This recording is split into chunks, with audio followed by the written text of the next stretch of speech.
When you're all done drawing your background scene with pencil, you can move on to adding color. We don't want to have any of this cardboard color showing at the end.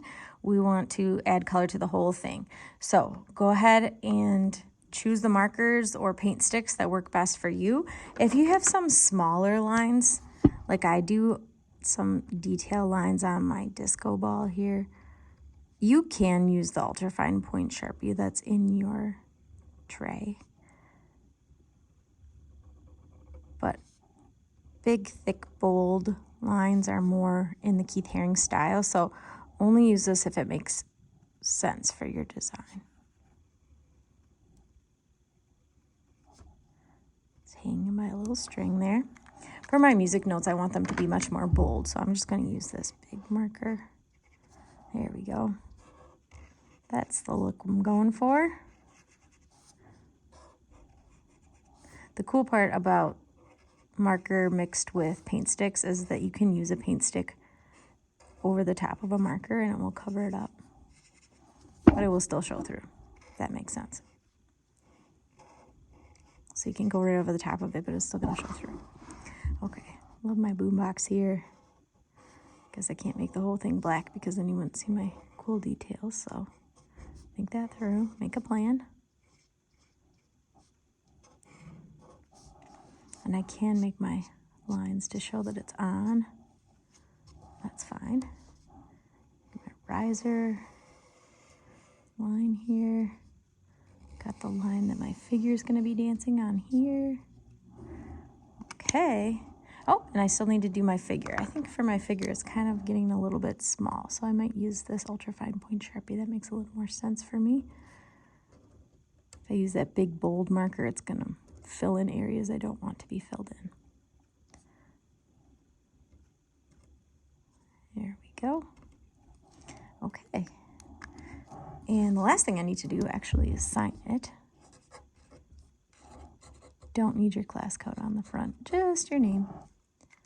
Okay, and now I can go back with color. Let me show you what I mean by you can use the paint stick. So I think in my background, what would make sense?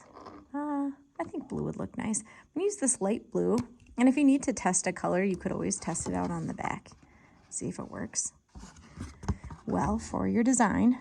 And you can use this and you can go right over the top of the marker. Look at that. So I'm going nice and slow as I get close to objects. I'm not trying to make blue so that I don't, like I want to make this boombox a different color, so I need to slow down here. But look at that.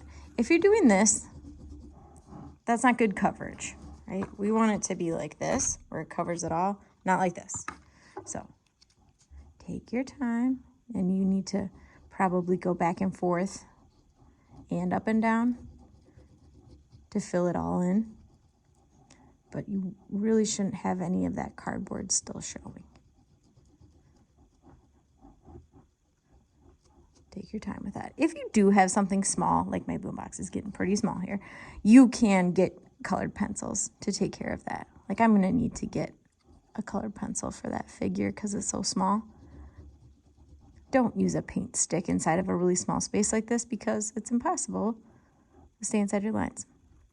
Speaking of which, if I get blue paint stick where I don't want it, then a solve for that could be using a darker color marker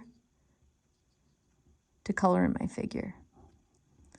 So if I get a little blue where I don't want it, that means I should use a darker color in that other area where I'd put it where I didn't want it to cover it up. So let's say, for instance, I use purple for this figure. That would cover up this blue paint stick. Okay. But use the paint sticks for bigger areas like this.